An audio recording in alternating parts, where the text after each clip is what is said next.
Hi, good morning, everybody. I am here today with Rich Tomasini. He is with EXP. I'd like everybody to meet you. Go ahead and introduce yourself and just kind of tell your role that you do with EXP currently at the moment. Good morning. Thanks for having me, Brenna. So I am an agent with EXP, and I've been here for 2.5 years. And I sold real estate through EXP and earned stock through EXP and expanded my team through the revenue share platform. So that's All what I right. did today. Now, because I know a little bit of your story, got to meet you when you were here in Colorado Springs about a week and a half, 2 weeks ago. Yeah. It was great, a great presentation. Thank you. So tell everybody what was your deciding factor of getting into real estate in the first place? Well, I had dropped out of college. Well, actually, I was forced out of college because I didn't keep a grade point average. Nobody told me that that was a requirement. So I kind of fell into it. I took a job with my dad being a real estate appraiser because that was by far the best option I had. And I started flipping houses once I understood how to evaluate real estate. And then when I relocated in 2005 from Florida to North Carolina, I decided I want to go into the sales side because I didn't like being boxed in financially with the appraisal incomes are different Right. than the sales side. So I made the Okay. move. Yeah. So you made the move to North Carolina. Um, One of the things that you kind of talked about, you hit on it, because these interviews for me are all of just about being real and kind of sharing that. And a lot of times we slide past things, but you talked about in your speech the downside of the market and that how that affected you and your team and your family. We all, everybody kind of felt that. I don't know if you got to see my interview with Jay. He talked about being over $600,000 in debt. Yeah. How did it affect you and your business at the time? Yeah, I think we all got slaughtered. So I was working more than ever before. I did 104 short sales. So in 2009, just that year. So so I was working more, making less money, and then financially getting destroyed from the down economy. So I wasn't $600,000 in debt, but I probably was back to even, which was awful. And Yeah. I was living very small. Actually, I think during the downtime, I was renting a house. I didn't even own a house at that time. So Jay's had an extraordinary comeback, right? And a lot of people that just have good habits and work hard resurfaced, but it was brutal. Yeah. Including you and your team. So you Yeah. picked up after the market and Yeah. you were with a different company, not EXP Yeah. at the Yeah. time. No, they were existing then. I think they were starting around then. Time they just started. Yeah. Yeah. Not So you made your comeback and you grew your team. Yeah, yeah. So, well, we actually grew through the downturn Right. because we had to work harder, and those habits manifested into just getting bigger and bigger. And Yes. I was at a small local brokerage, and in 2017, we were back up to doing over $40 million a year in production. And where I actually made the most amount of ground financially was after I came to EXP. The last 2.5 years, we've actually probably made more money than the 10 years before that because we have just a more comprehensive, expansive platform to work off now. Okay. So truthfully, I know what my first thoughts were when I heard of EXP. Yeah. It was kind of flashing up. I think on Facebook, I probably saw it, it just adds to join this company. What were your first thoughts before anybody pitched it to you? What did you think? I heard it initially through a pitch, a Okay. one-on-one pitch. Yeah, at my house. All So right. so I didn't understand it all. It was just so much to unpack in a short period of time. But maybe it's just that I'm a very simple person, but I looked at it like the downside was I don't like it and I go back to selling real estate, which was kind of what my life looked like anyway. Mm-hmm. I was never a subscriber to thinking that my brokerage was why I was performing well. Like, I don't think that EXP upped my business. I think the tools at EXP and my ability to learn them up my business, right? So Right. so I wasn't afraid of taking our business and going anywhere with it. So going to EXP wasn't a big risk. It would have been a big inconvenience, but not a big risk. Okay. The upside of EXP, to me, after listening to the pitch the first time, was we can get stock in a company that is setting records for growth. And then two, I could grow my team from 3 people to multiple people, and I don't even have to stay in my zip code. So that seemed attractive to me. So I wanted to succeed or fail in that department. So EXP was an easy sell for me. I was probably a laydown for the company, honestly. Okay. See, I heard about it. Gosh, it was when a lot of people know I had health issues, and it was when I was kind of going through that, and I saw a flash on Facebook, and I thought, EXP, what kind of name is that? I thought of, putting up yard signs with this company that nobody heard of. And to me, having come from, I've been with a couple of the top businesses in the country, brokerages, I thought it was more of a discount brokerage. And I just, discount realtors, discount brokerage, But when I wanted to, I was going to walk away from real estate. And I decided to, kind of give it another try with my health and try to do things a little different. And it was, going to be doing my own business. I've been in it long enough. I was going to do my own brokerage. And I started looking at it, and it was the idea of not having to pay for my own brokerage, but being an owner. I thought that was exciting, we get to have stock and we get to have other ways of making revenue. And that was fun. So I got excited about the company for that reason. When you made the jump, what was the most exciting thing for you that made you decide? You said you were pitched at your house and kind of you're like, at first. No. What was ultimately that decision to make that jump? I was, the timing was good for this, for me. So I didn't share this on stage when we were out there at the Colorado thing, but I also had health problems. I've had chronic pain since 2011. I had 4 CSF leaks where I punctured the sac that holds your brain fluid.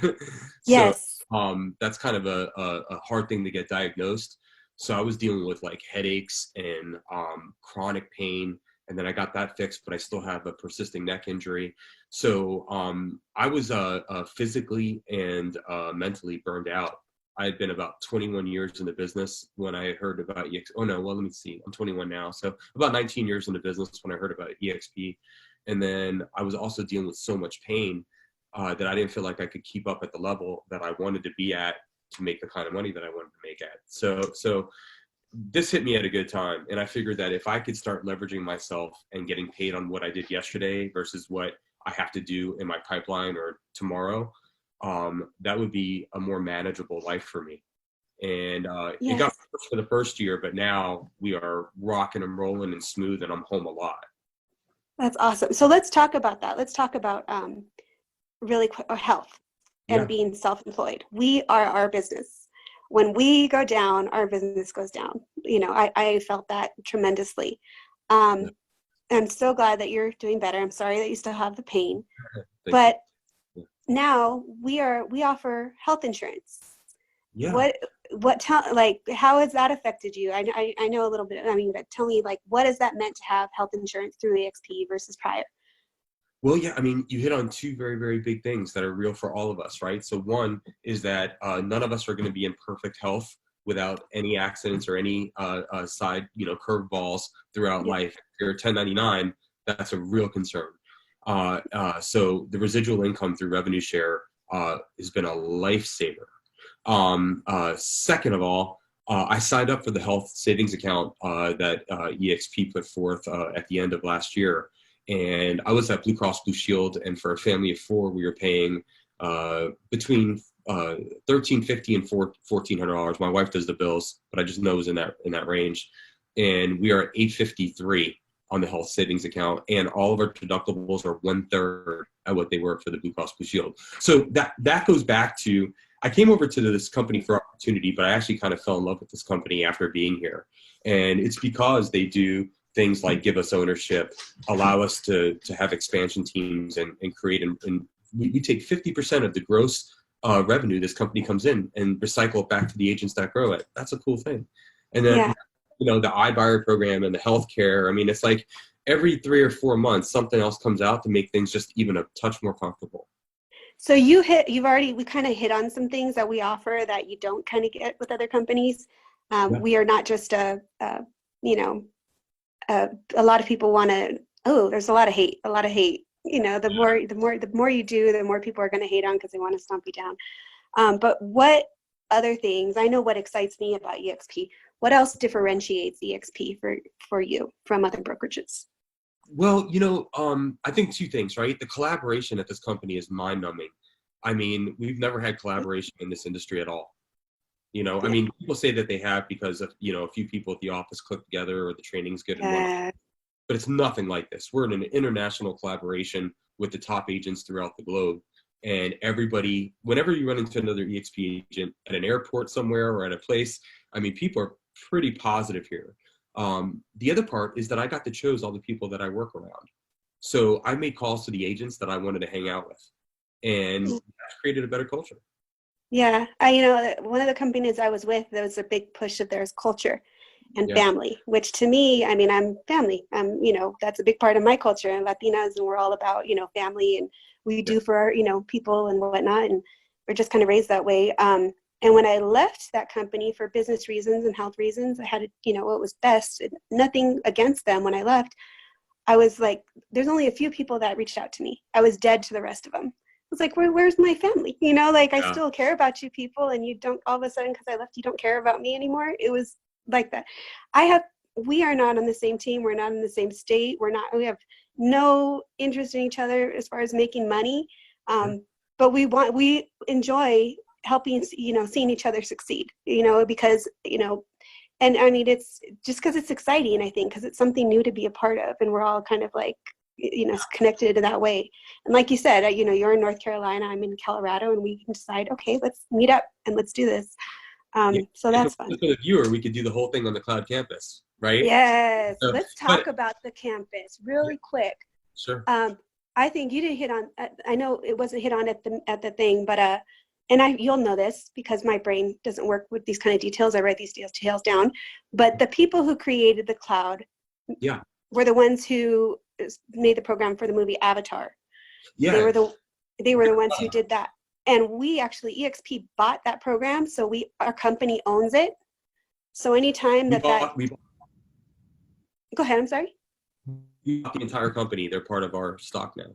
Yes. So anytime that program anywhere in the world gets used through any real estate, business, commercials, anything, that's part of our stock as EXP. It has nothing to do with real estate even, but because we own that. So that's kind of fun. And it is kind of fun to just be my little, person, and people think it's a game, but it's just, you go into your meetings and you just come from the gym and you don't feel like getting ready, and there's your little cloud person in their suit ready for the meeting. So with whatever top agent across the country that you want to meet with, it's pretty awesome. What's the biggest myth that you hear? What is one of the biggest lies or myth? Just say lies, misconceptions that people have about EXP. Well, with the way that we're growing, we've got a lot of people spinning all kinds of information out there. So there's a few things that I hear locally all the time. And one is that we're a recruiting company.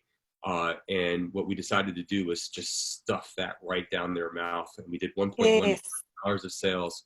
So we're the #1 office in the Charlotte MLS. So they can say that, but nobody takes them seriously anymore. The second thing that we hear a lot is that the stock is worthless and it's manipulated. And, I am not a stockbroker. I have no background, not a financial advisor. But the stock was $2.87 when I came over in 2017, and it's trading at a little over $11 a share today. So this has been absolutely nothing but a positive experience in my personal, journey with the stock. So I like that, right? Yeah. And the last thing is that, we're some kind of flash in the pan, but I don't know if you can say that anymore. When I came over here in 2017, we were at 3,800, 4,000 agents, somewhere right in that little pocket. And it looked like, this was going to be, kind of a big, small company. But now with 30,000 agents in 7 countries, opening up 2 or 3 countries per year, I think it's starting to become a very, very hard pitch to the world that we're a flash in a pan. We're the fastest growing real estate company that's ever existed. I tried to explain. I had, there was this guy, and he is a recruiter. That's all he does for one of these other companies. and he had put something and, oh, tell me what's so good about EXP. And I said, okay, literally just pointed out great things about EXP. And he said, well, if EXP is so great, why did this person and that top person leave? And why did, and he tried saying, I'm like, look, and I was like, if you could get on with Mac, when Mac Computer first started, and stay with that. I mean, if I could have bought stock when that one started, look at everything, if you haven't read Steve Jobs, read Steve Jobs. I think most entrepreneurs have read that book. But if you haven't started with a company from the ground up, it's going to go like this. Facebook went like this, and then it shoots up. And what I want people to understand is, and what they have to see, this is the way real estate is going, whether you like it or not. I mean, right now, there's options and there's brokerages for everybody, but everything, Amazon, shopping, everything is going online. So it doesn't take place of a great realtor. Great realtors have to be there. But that's why we're growing, because we have so many great realtors that are selling houses and they're kicking butt doing it. So that's what's exciting to me, is being about something that's like so forward moving, Totally agree. So much. It's fun, that statement from the recruiter kind of shows a bit of an experience in my mind. I mean, great agents are going to move real estate companies forever. This is a occupational hazard, right? Yeah. So, I mean, what I think some of the top producers are not necessarily the most savvy business people. Sometimes those people and business people are two different skills. And I think that if you're going to use business logic and think about long-term wealth, it'd be pretty hard to convince me to leave EXP. Yes. It's definitely, it's exciting. I wish I could, So we're here trying to share some of that excitement, because it's amazing. All right, so let's kind of go on to, there's a few different things, because you've been through health things and you've gotten to experience your body and failing. To me, that's been the hardest, most difficult thing about it. It's the weakness, the strength, losing all of that and whatnot. And so it allowed, I always thought I was a pretty open-minded and spiritual person, but it just kind of stripped me down, and it allowed for God to kind of move in and do more in my life. So in looking back at your life and where you've come, who inspired you? What incident inspired you the most and made the most influence on you as a person? So things that are outside of our control force us to go inward, right? So you have to work off faith, or you have to work off some source of strength. And for me, I just have a bit of a spirit that tries to be more indomitable than the circumstances. And so I went through all the conventional medicine and doctors and got misdiagnosed, and I finally ended up at Duke, which fixed the issue. So very happy about that. But I actually went to some different resources to get better. And I, for me personally, I added a few things that actually ended up probably helping my life out way beyond the chronic pain. I do a breathing technique called Wim Hof breathing for the last year and a half, which helps get rid of inflammation, anxiety, depression. It's a good meditative standpoint where you can really, really tap into your brain through a breathing technique. Really cool. You should YouTube it. I think it'd be great for you. In mind, body, spirit, the whole deal, Yes. And then I did intermittent fasting, which I think has got a lot of good health benefits to it. And I also got rid of meat, which was very tough because for 40 years I ate things that had parents. So there's a few things, and then I started getting more active, and by feeling less pain, that obviously propelled me to be able to be more active. So, now where my pain was at like a 5 or a 6 every day, I'm down to like a 1 or a 2. And if I stay off the phone and I stay off the laptop enough per day, I can actually really manage that down at a low number. So, you got to find what works for you. And unfortunately, it's like 1,000 things don't work, and then one thing does. So to be in pursuit of good health and being able to be resilient and every day pressing towards something better, I think is the only way that you kind of uncover what works. Yeah. And that's my whole journey. I say this year, but it'll be never ending. But, stepping up and doing things. I've tried some things before, just the juicing, and did that for, a couple weeks, and the whole food plant-based diet. And I definitely want to try that breathing. I'm going to look it up. And there's also a thing that has to do with a cold tolerance. I follow him on Instagram. I can't think of the name, but there's some few natural things that I want to try to change. But yeah, it is. It's The to Wim find. Hof breathing is good, Brenna. Try that because that works for everybody. Like Okay. being plant-based or juicing or keto or any of that stuff, we all respond differently, our bodies. But the Wim Yeah. Hof breathing's been clinically proven to be universal. Yeah. And I pray to God that I don't need to be let go of meat because I love my steak. I love my tacos. But if I have to, at the end of the day, I would. But I think my body needs it. That's what I tell myself. That's what my blood and my body needs. But we'll see. What if you could go back? What changes have happened within you that you wish you could go back and teach your younger self? Oh God. I'm too judgmental. I haven't gotten a handle on that yet, so I should probably still be working. I'm still working on that. But if I could have gotten a handle on that earlier, that would have made life easier for everybody around me, probably. So Gabrielle Bernstein wrote a book, and I'm going to put it on my list. And I can't think of the name right now, and I should have wrote it down. It's Judgment something. I'll get back to you, and I'll post it on this thing later. Okay. Judgment Detox, I think it is.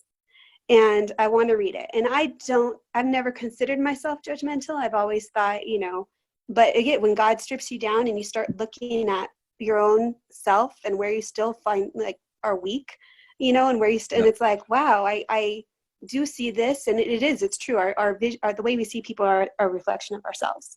So I'm excited to do that. But look into that book. She's amazing. If you've ever followed her, she's awesome. So Thank you. then look at some of her. She has a lot of business tools as well, but it's all as manifesting and your own health. And she's a faithful person, believes in God and whatnot. So yeah. So am I. Yeah. So. What's your favorite quote?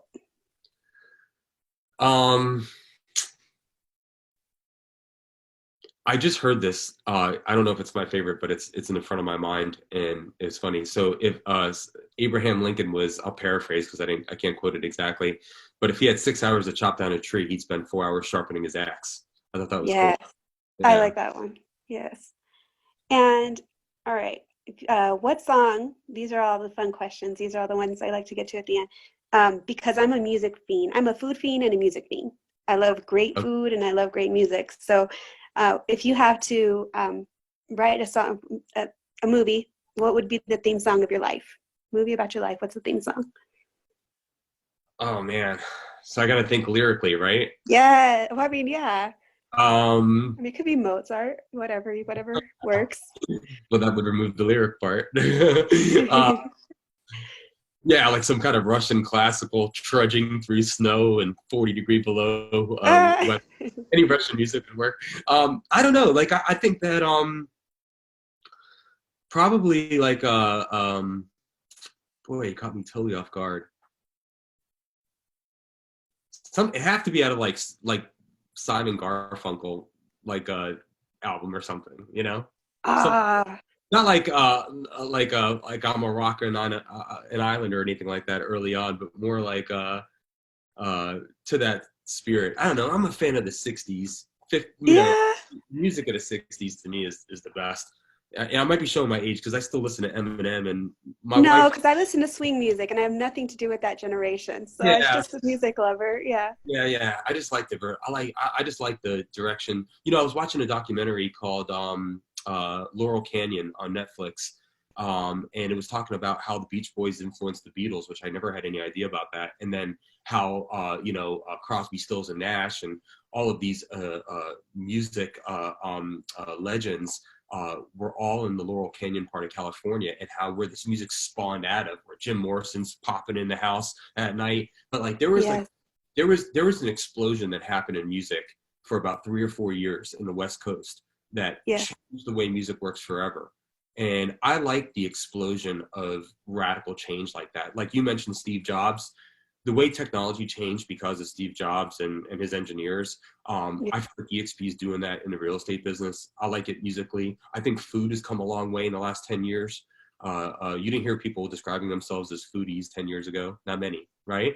So when there's an explosion or a renaissance of something that we all find passion in that changes and shifts and elevates, I'm always interested in those moments, you know? Yes.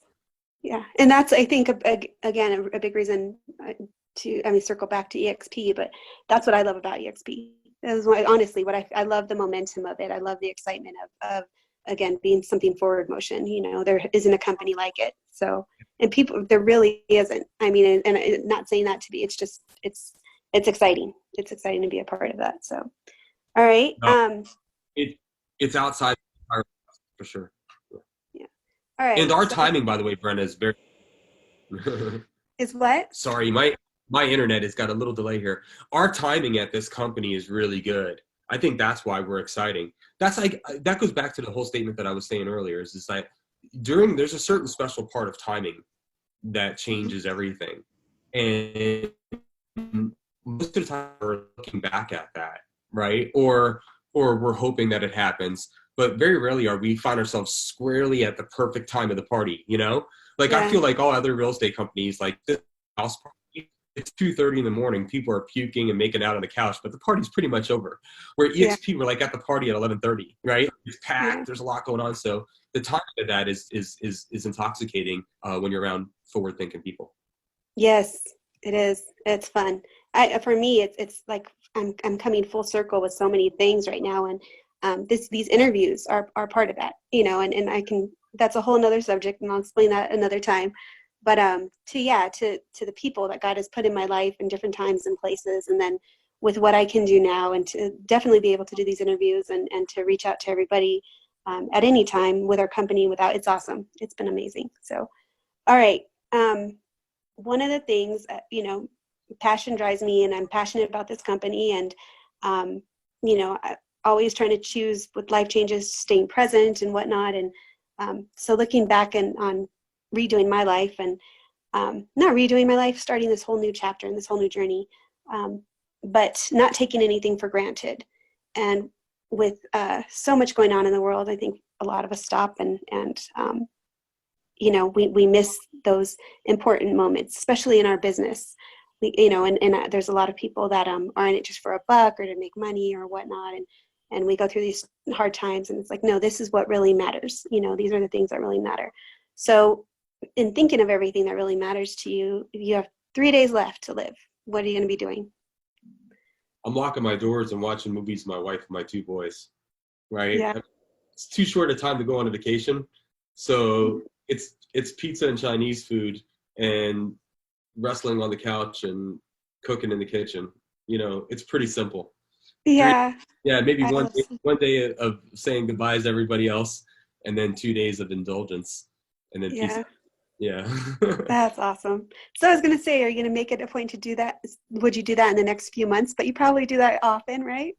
Yeah, I do. I mean, I don't know. So like, I mean, I'm a little bit like extreme in certain, like, so like I'll work and push hard, and then I'll hide, and I always go through those peaks and valleys. So sometimes I'm not home enough, and then I'm home too much.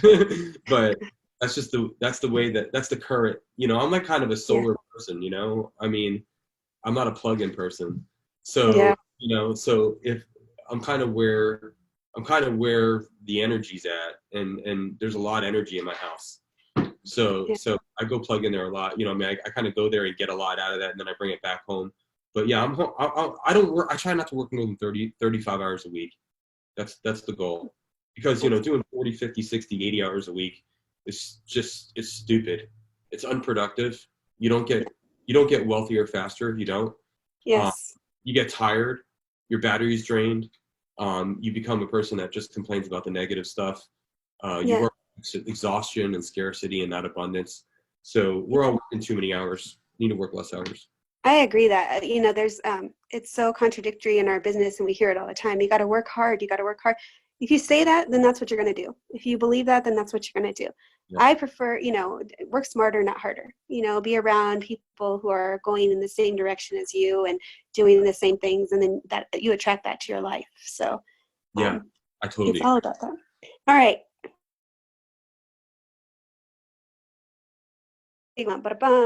Because I'm finding mine right now, my purpose.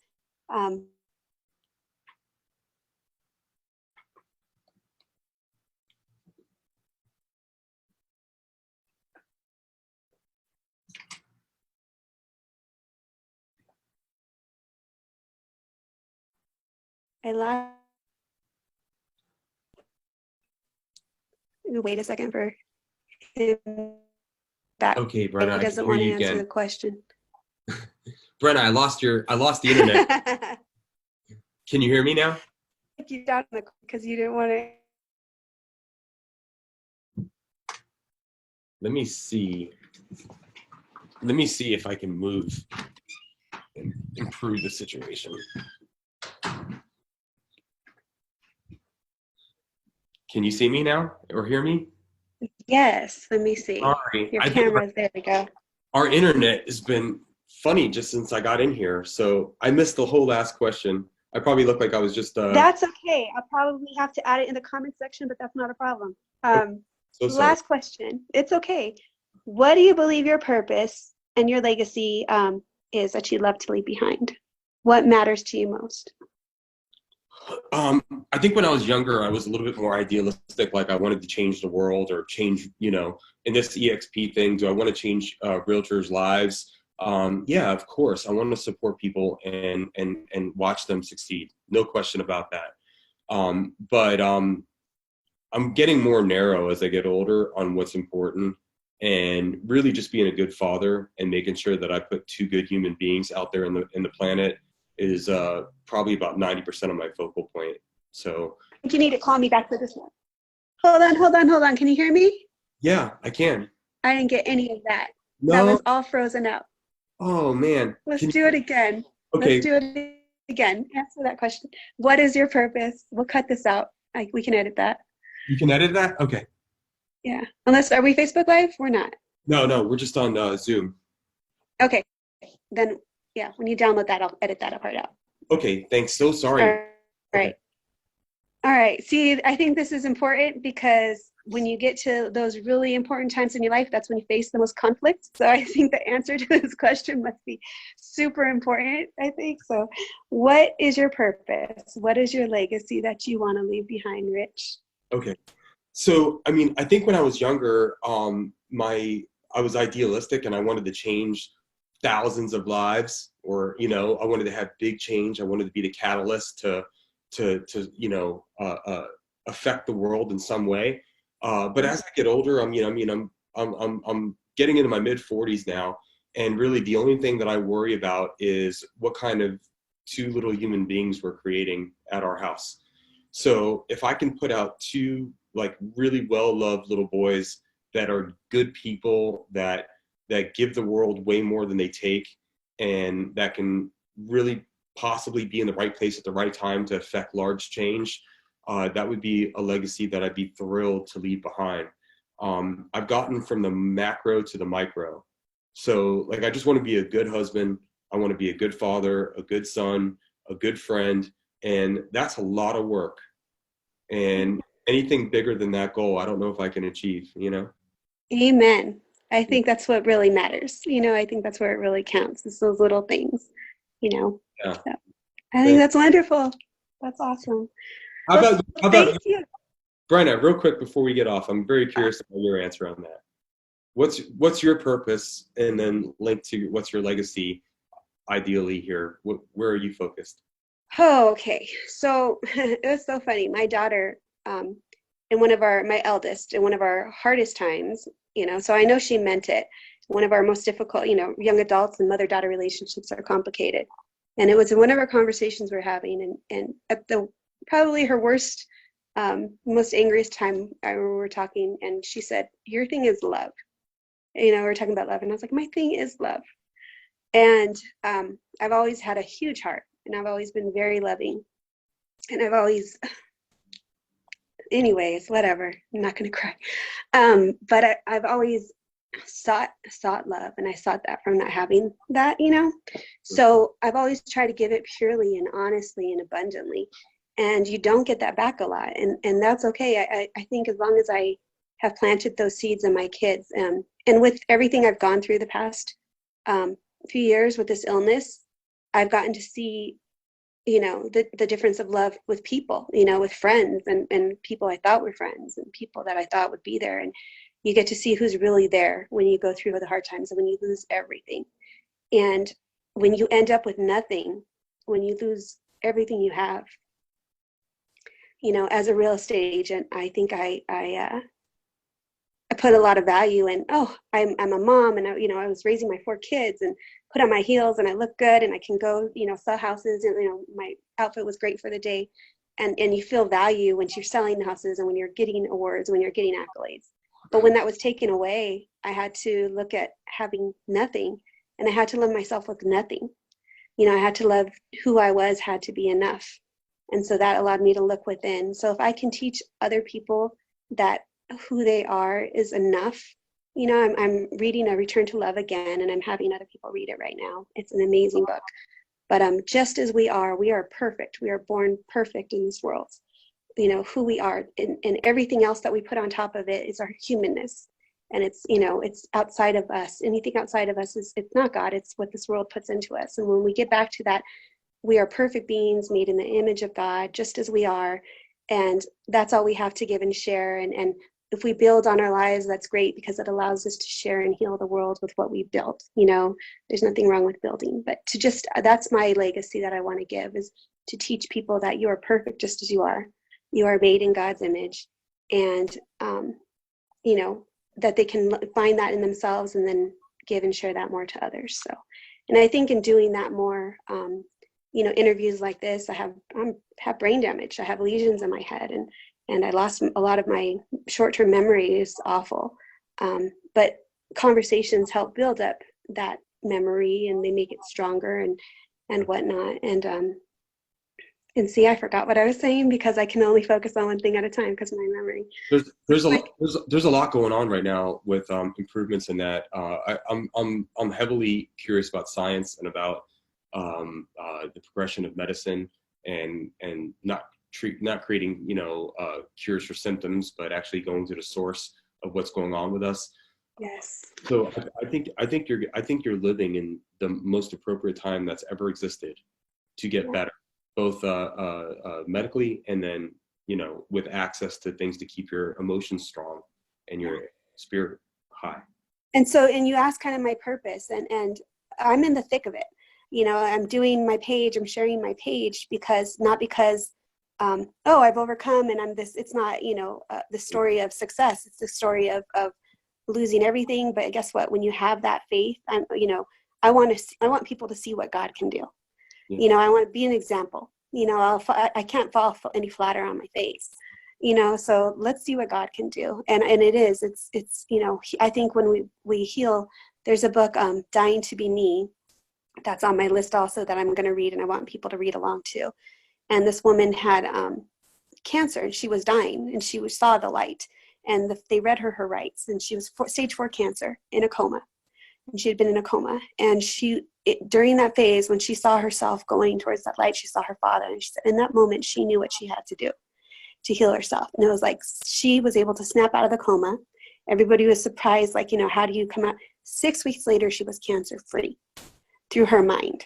Yeah, through healing her mind, through healing. And I believe that if we heal, we stop poisoning our minds and start, freeing ourselves first, then we can allow our bodies to heal within us. And so that's what I'm working on too.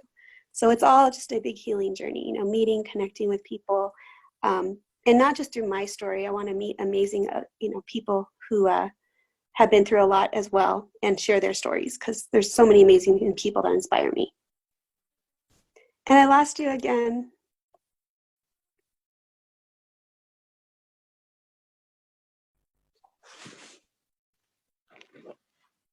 See if I get you back soon. There's a book by Dr. Joe Dispenza.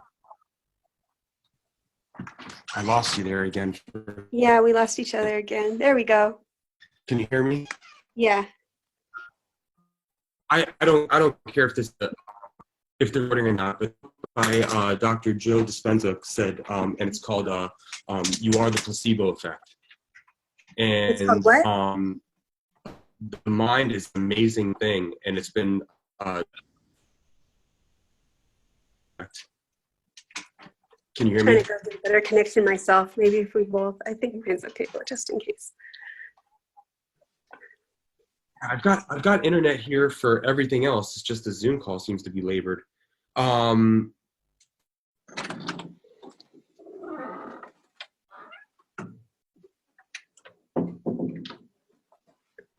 Can you hear me? Yeah. Okay. So there's a book, Dr. Joe Dispenza has a book out there that says that you are the placebo effect. Forget about the book. Just go on YouTube. Yeah. And he talks about how your mind is the placebo effect. And Yeah.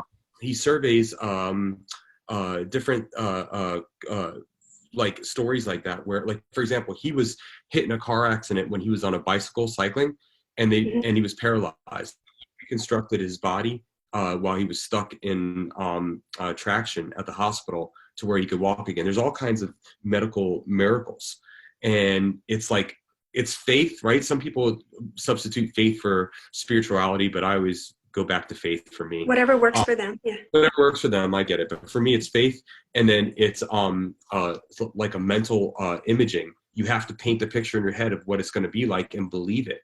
And Yeah. there's so much you can do with that. There was a ton of information out there that's very much like that story that you referenced with that lady, where people have fixed themselves, gone cancer free, done all kinds of different things. And I think the difference between, we're only using, like, 10% of our brain. If we could Yes. really tap into another couple percent, I think that the body is meant to self-heal. I've always felt that Yes. way, you know? Yeah. I think so too. And I'm quick to, let people know. I mean, I believe that too. And I went through so much, and people just, oh, you just got to think positive and stuff. And there will be illnesses, I want to stress, babies are born with things, and obviously they've done nothing in their head.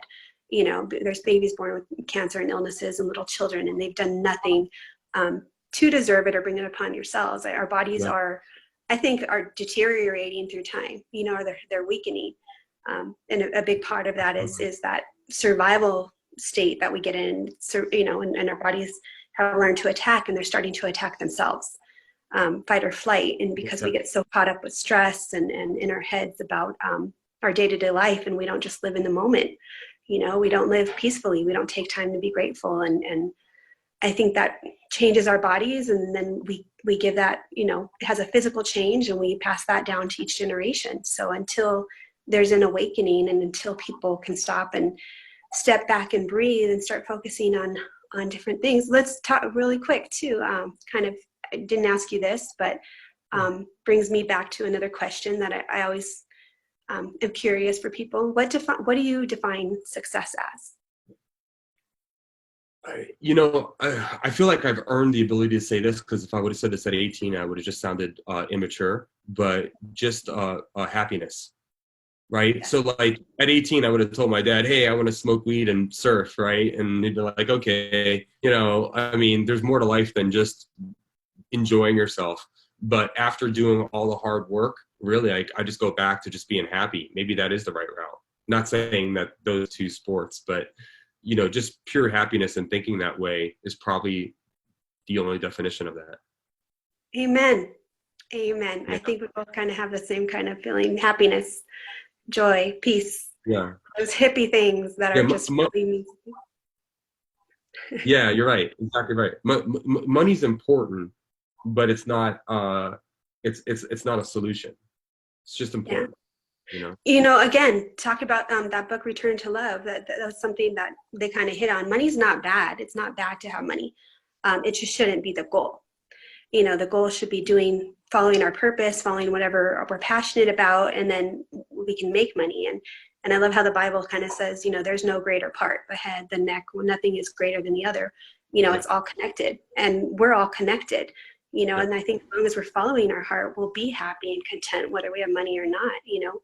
Money serves a purpose, and it helps, take care of other people, and it helps, we can make change and a difference with it. So the proper use of money is a very powerful thing, but most, like 90-something% of people are misusing it, right? Yeah. I mean, it's not about Lamborghinis and 10,000 square foot houses and $1,000 watches, So yeah, I totally get it. I think I'm on the same exact page as you are as far as where our sensibility is, and you know what? I mean, it doesn't mean that we're right. It's just the way that we feel, So yeah. Live and let live. Everybody do what you want. Yeah. Yes. Yeah. That's why we have to be authentic and be our true selves. And I think I definitely put all of myself out there. So yeah, I try to be the most authentic me, good and bad. I don't live for anybody else. And And it's my journey. And if people could, follow it, if they relate, great. And if they don't, that's okay.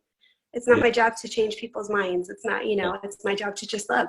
Again, Yeah. and keep giving more love. So. Yeah, that's on the side. Well, I'm sorry we had such a bad internet connection, but I did really very much enjoy talking to you today. Yeah, it was a great talk. It was wonderful. Thank you so much. Thank you If we ever got to do it again because of the internet, let me know. But I'll send you what we got, and then you can kind of edit through and see if there's pieces there that were. I mean, I know the first half we were probably in good shape. I'll probably just do a 2-part. Okay. It'll work as a 2-part. So thank you, Rich. Thank you, Brenda. Listen, if there's anything I could ever do for you as far as feeling better or anything like that, reach out. I'm always happy to help. Okay. Likewise. Thank Okay. you, Rich. All right. Bye.